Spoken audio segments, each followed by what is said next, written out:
The Roy Green Show with Roy Green, keeping you informed and entertained. Now, here's Roy.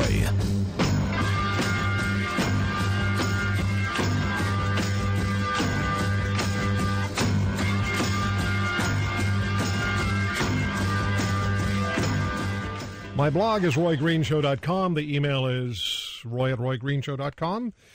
And when you go to my blog, you can click on the link to read my columns in the National Post online. Later on in the hour, Sandra Finley will be with us from Saskatoon. She was found guilty of refusing to fill out the long-form census and possibly will face jail time for making that decision. This after the federal government spoke last year of the intent of doing away with a mandatory long-form census. So that's coming up later on. What we're going to do now is something that was suggested to me by Naseem Mahdi, who is the vice president of the Ahmaddiyah Movement in Islam in the United States and the former head of Ahmaddiyah in Canada. And that is, we've invited leaders of the Muslim communities in North America to speak to issues that are of specific interest and concern to Muslims and to all of us as they pertain to Islam and to Muslims. Some guests on this program have argued that some Muslim organizations don't appropriately and responsibly deal with issues about Muslims and Islam, particularly in North America. My guests are Dr. Zuhdi Jasser. He's the chairman and the founder of the American Islamic Forum for Democracy. He's a former lieutenant commander in the United States Navy, and he's a regular contributor to the show. Dr. Jasser, good to have you with us. Thanks for having me, Roy. And Ahmed Rehab is with us from CAIR in Chicago. He is the executive director there, the Canadian, or at least the Council on American Islamic Relations. Mr. Rehab is an American Muslim activist, a writer on civil rights, media relations, and Islam-West relations. Mr. Rehab, good to have you with us. Thank you very much for having me. Naseem Mahdi, as I said, vice president of the Ahmaddiyah Movement in Islam in the United States and the former head of Ahmaddiyah in Canada. Mr. Mahdi, good to speak with you. Hi, Roy. How are you doing? Doing great. Good to have you back with us. Thank you. You and I have known each other for a long time. Yes. And I've also known Tarek Fatah for a long time. He's the founder of the Canadian Muslim Congress. He's the author of Chasing a Mirage, The Tragic Illusion of an Islamic State. Hello, Tarek. Hi, good to be here. Let's begin. I really want to hear from you, and I hope you hear as little as possible from me, and that you speak with one another about the issues that we need to address and that you feel need to be addressed collectively. But let me just start with this question, and it reflects on some of the points that have been made on this program in, say, the last year and a half, as we've spoken with Muslim guests. Are Muslim leaders and organizations generally addressing the issues which require addressing within the Muslim communities in North America and to the general non-Muslim communities? Dr. Jasser, may I start with you? Sure. And, I would say that the evidence that the Muslim groups that purport to represent us have been an abject failure is because 9/11 happened by foreign agents on our soil, and we really didn't have a significant homegrown problem at that time. Now in the past 12 to 18 months, you see the most arrests and operations that have unroofed homegrown terrorists, and you have imams like Awlaki and On that are some of the worst jihadists in the world that have come out of this environment. And I think a lot of it has to do with the fact that the groups that seem to represent us continue to focus on violence and terrorism, which is just an act, but don't look at the goal and the means. They only look at the means, but they're not looking at the goals, which is political Islam, the Islamic State, Islamic law, and the type of system where Muslim youth and young adults don't feel attached to America or Canadian or Western society, and they're becoming radicalized. So groups like CAIR and ISNA and other groups that focus on victimology, focus on the fact that it's a war against America. Don't, like CAIR's poster 2 days ago said, don't work with the FBI and form a resistance. And then they took the poster down when they got embarrassed. But what that does is it radicalizes our youth. It makes them feel estranged. It makes them feel separatist. So I think we have a lot of work to do. Get past the first step of a 12-step program and start realizing that we have reform to do to get a separation of mosque and state and get Muslims more feeling compatible with this society from a legal and a nationalistic perspective. All right, Mr. Rehab, you represent CAIR. Go ahead. My question to Zuhdi is, does your group represent us? I think our group represents reform. The question is, nobody represents Muslim, Ahmed. I think that we can't, by you feeling that you represent Muslims, you're collectivizing Muslims like we're some type of political unit, and we're not. We span from left to right. What our group represents is reformists, those that want to modernize and separate mosque and state. That's what we say we represent. And then my question, the follow-up question is, if that is what you represent, then why have you failed to prevent the growth of what you call homegrown terrorism? That's a great question. I'll tell you why we failed. Because we don't have even a fraction of the resources that you have. You had a 50-year head start with the Muslim Brotherhood movement in the West, fueled from the funding into NATE and then ISNA and then all of the type of movements in the mosques. And basically you have had a movement that's been fueled, a political Islamist movement that has been on the backs of petrodollars. Our movement is still very infantile, has not been adopted by many Muslims, and the ones that do believe in us have come to America and come to the West to escape fighting the Brotherhood and fighting Islamism. When was your group started? It's been hard to get them to wake up to that. When was your group started? Roy, I think could I intervene? Well, allow me to get everyone, please, gentlemen, allow me to get everyone in before our first break. Let's go to Tarek Fatah. You see, this is when Mr. Rehab took over the show and started interrogating Dr. Zuhdi Jasser. He revealed. That's what I was told to do by the host. Just a second, let me speak. This is not a mosque, sir. You can't shout down people. This is not a mosque. When you intervene, I'm not shouting down people. I'm asking. You are. No, you have no business asking. Give me a chance to follow up with my response. There'll be lots of opportunity, Mr. Rehab. Everyone's going to have opportunity. I want to get everyone's voice in before our first break. Go ahead, Tarek. I didn't have the same time that Mr. Zuhdi had. Well, you wasted the time because you tried to pound down someone else by asking rhetorical questions. The point is that CAIR has been listed by the U.S. Justice Department as an unindicted co-conspirator in a terrorist trial that was held in Dallas, in which all the men charged were convicted of every charge. And here we have a situation where the doctrine of Islamism and armed jihad, as pronounced by Sayyid Qutb, Sayyid Abu Layla Maududi, the Ikhwan al-Muslimin, which is the Muslim Brotherhood, and the Jamaat Islami, is widespread and has spread one after the other in every major urban university in the United States through their affiliates, which is the MSA. And the FBI has a detailed document of every organization that was listed in that secret meeting of the Muslim Brotherhood in the United States. The problem we have, Roy, is that the immigrants who come here travel 6,000 miles to escape the tyranny of the Islamists, to find out that those very Islamists are sitting right here in the United States of America, spreading hatred against Western civilization, trying to impose Sharia law in this country, trying to push their own mothers to the back of the mosque, and spread hatred against...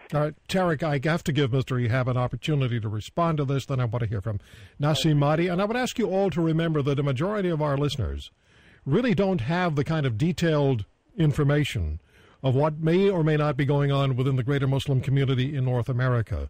So if we can maintain a perspective there as well as to whom we're addressing here, that would be very helpful. Mr. Rehab, go ahead, respond to Mr.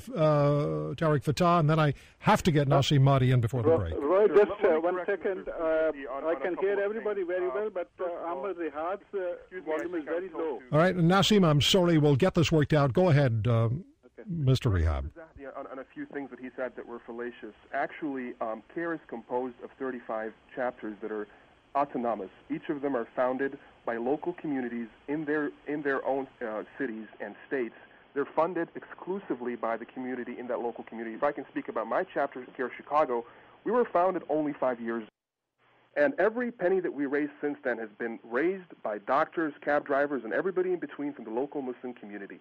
I have grown faster as an organization, and I have a lot more credibility with the grassroots than Mr. Zuhdi Jasser's organization, not because of dollars, not because of some global conspiracy, but because we talk and act in accordance with the grassroots, and we involve the grassroots communities. We are not a leaf organization like his. You got grassroots $500,000 from a prince in Saudi Arabia. Tarek, we'll have time. We'll have time, gentlemen, please.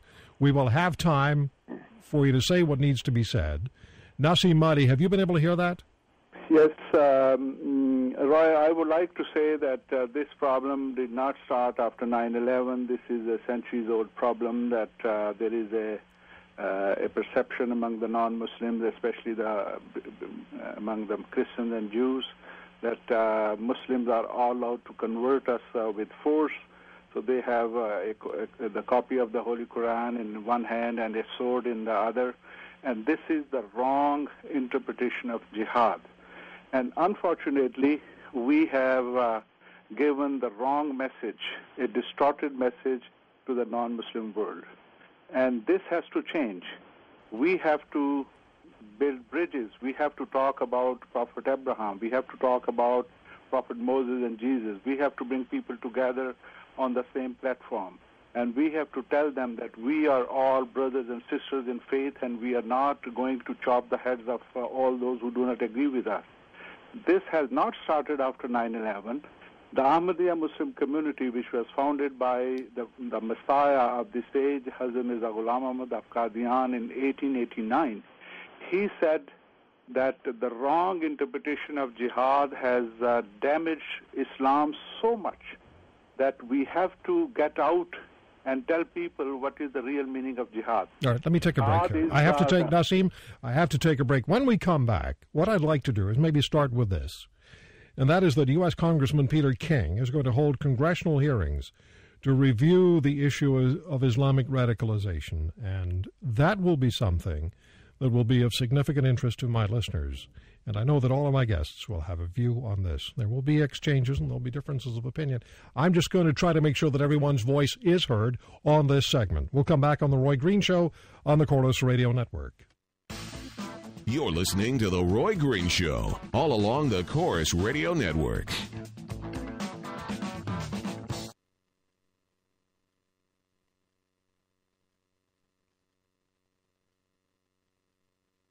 Setting the standard for weekend news talk radio. This is The Roy Green Show, along the Corliss Radio Network.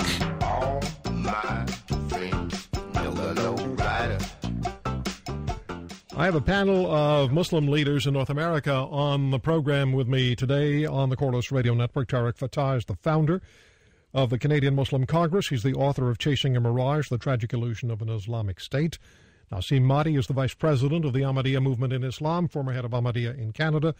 Ahmed Rehab is with CAIR in Chicago. He's the Executive Director of the Council on American Islamic Relations in Chicago.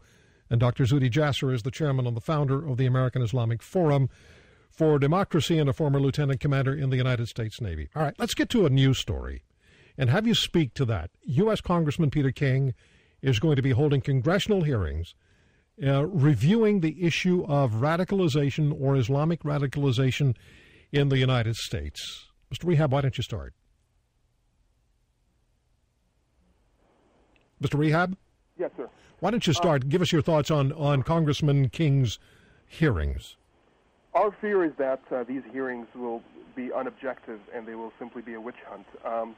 We're concerned that they're not going to focus on radicalization and terrorism, but instead on the larger American Muslim community, for which radicalization and terrorism is not a natural extension. It's an outlaw group of people that are not an extension of the normalized American Muslim and Canadian Muslim communities. I want your listeners to understand that your Canadian Muslim neighbors are just like you at the very basic level. They're interested in jobs, they're interested in prosperity, they're interested in freedoms. And those individuals that are involved with Al-Qaeda or Al-Qaeda-like groups are in no way, shape, or form an extension of our community. They are a sort of an outside group that we reject in its entirety.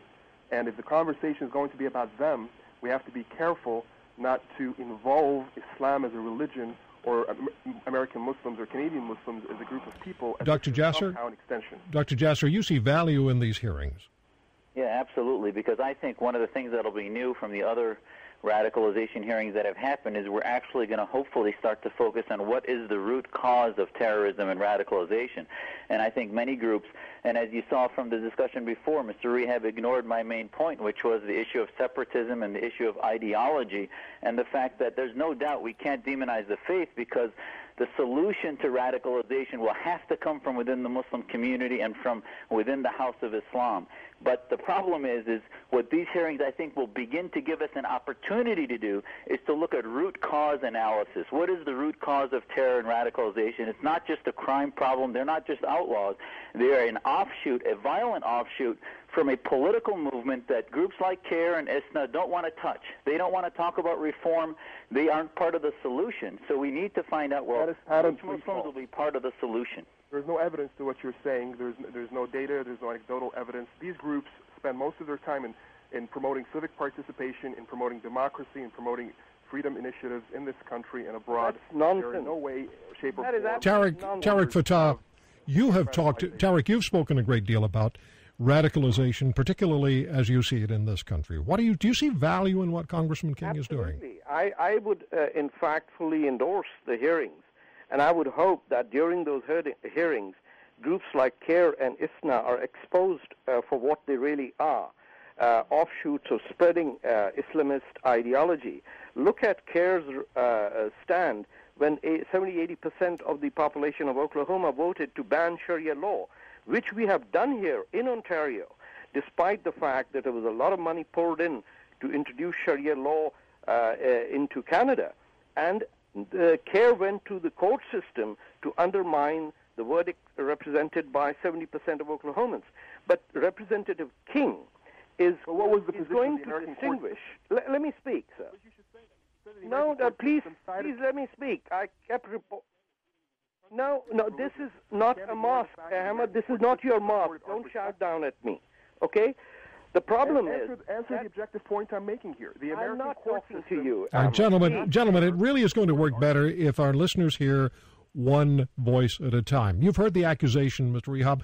Why is this? Why are these accusations being leveled toward CAIR? First of all, when he makes this accusation, he fails to tell listeners that the American court system, which is our objective judge on who is right and who is wrong, it's not voters. It's not a referendum open to random voters. The court system ruled that this was unconstitutional. No, it hasn't ruled yet, CAIR, strong-armed voters when the actual, court system itself, which is responsible for advocating for our Constitution, sided with CAIR. Listen, if you want Sharia, Ahmed, I can introduce you to Somalia and Afghanistan or Iran. Why don't you migrate over there? Why are you living in a country that doesn't want Sharia? Who said I want Sharia in the United States? You're putting words in my mouth falsely. Why are you objecting I defend the American Constitution because I'm a believer in the American Constitution. 1 minute before we break here, Naseem Mahdi, go ahead. I have no right to question the intention of Mr. King. If I am invited, I would go, and there's no need that I should be apologetic about my faith.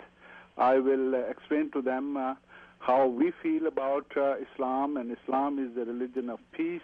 Islam promotes peace, and Islam does not give anybody the license to kill, as people are all out to do that.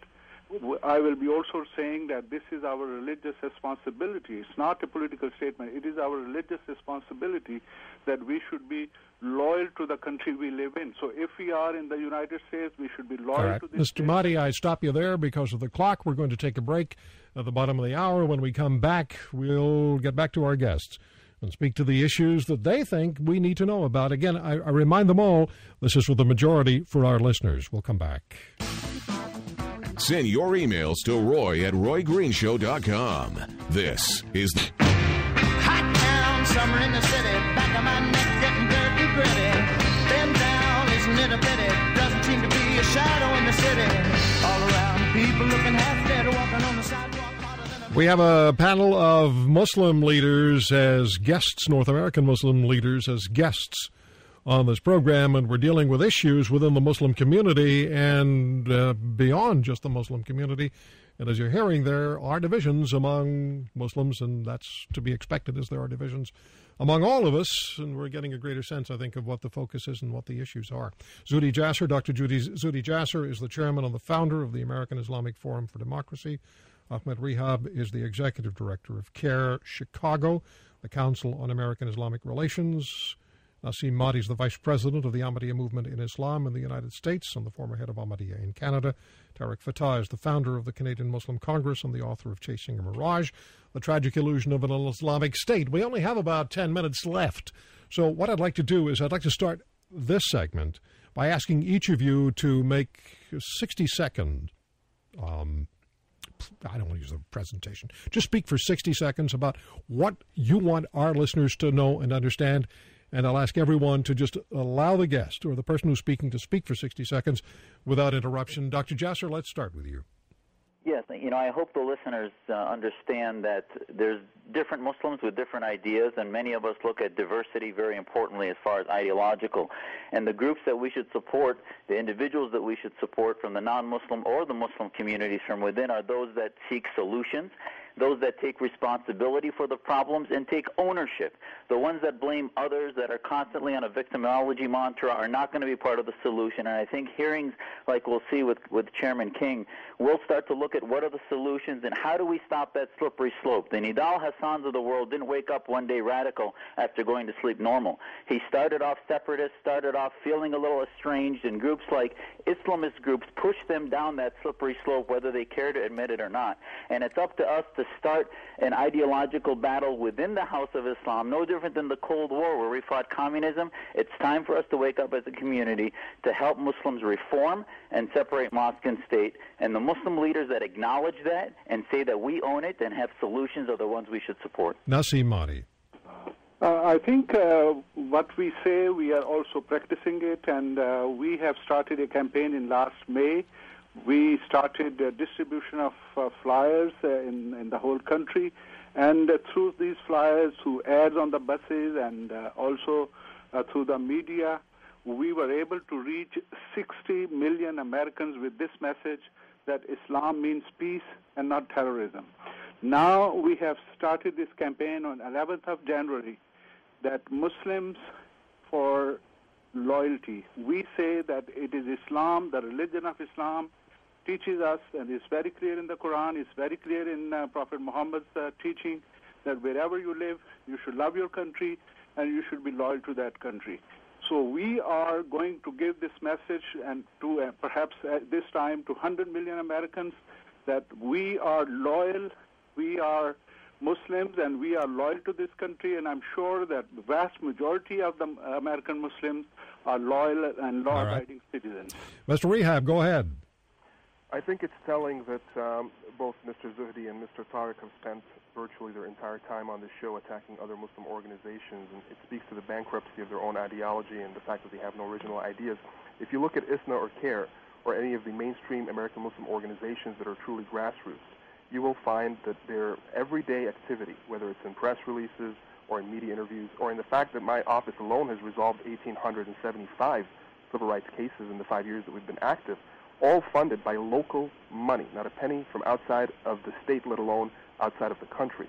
You will see an organization, you'll see a community that is beholden to itself, accountable to itself in terms of opposing radicalization, in terms of promoting freedom and democracy, and in terms of supporting the Constitution as a supreme law of the land. And in reality, it's a free market of ideas.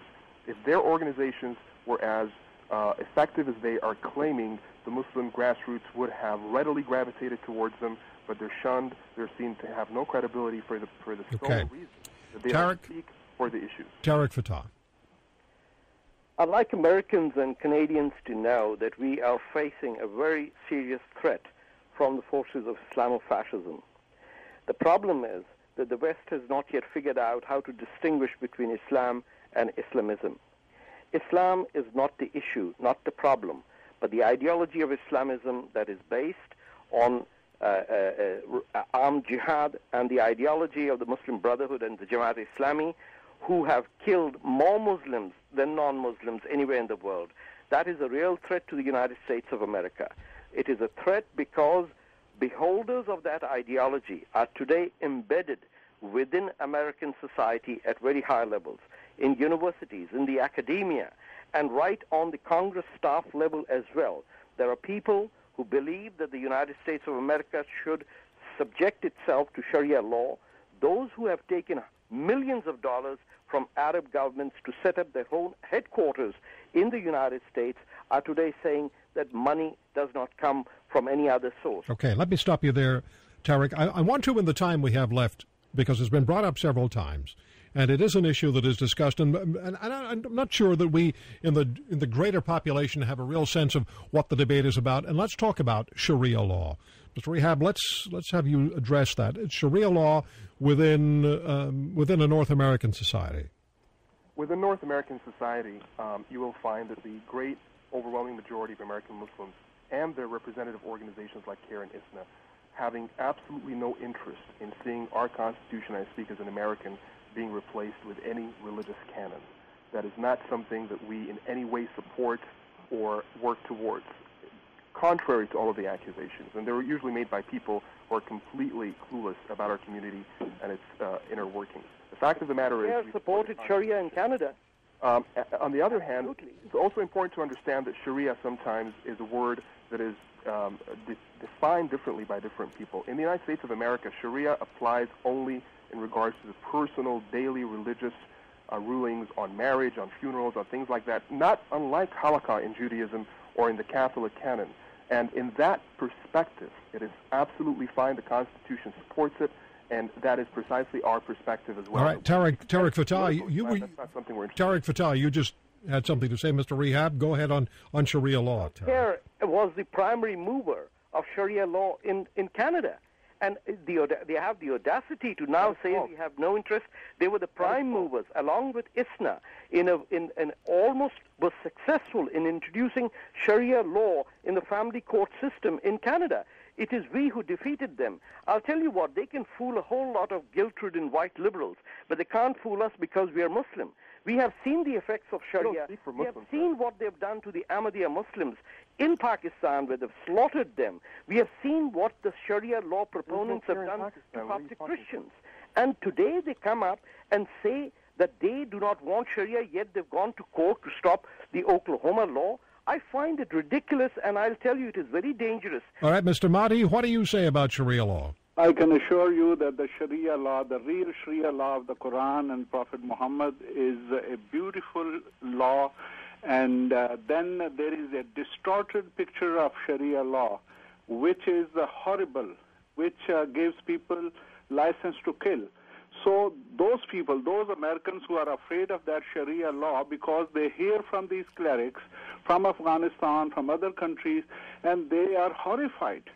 So they are not afraid of the real, beautiful Sharia law, and this is our responsibility to get out and deliver this message that don't worry, the real Sharia law is not horrible, it is beautiful. All right, we have 1 minute. We have 1 minute left. Dr. Jasser, address Sharia law, please. Yeah, I think it's so important to be careful and not have us get confused with those of us that understand the way the West works with an establishment clause. And when you hear from some of the comments of what Mr. Rehab said, I think it's deceiving in that these Muslims have not advocated against Sharia in government when Muslims are a majority. So they say one thing for when Muslims are a minority, they call it the land of contract, and then when it's the land of Islam, they have a different ideology. And I think that is a very confusing thing to Muslim youth. It makes them feel separatist. They say we're a minority, so we just follow the Constitution and we believe in it. But when they're a majority, when they run their organizations, they use Sharia and they use it in government. And there's a difference between the personal Sharia that I practice in my home, which I believe,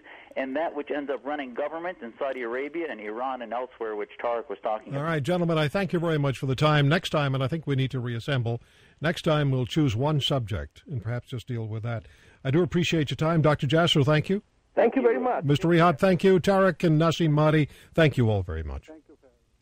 Roy Green Show on the Chorus Radio Network. When we come back, we'll talk to Sandra Finley of Saskatoon, who was found guilty of refusing to fill out the long-form census and could face jail time for making that decision. Stay with us. This is The Roy Green Show, all along the Chorus Radio Network.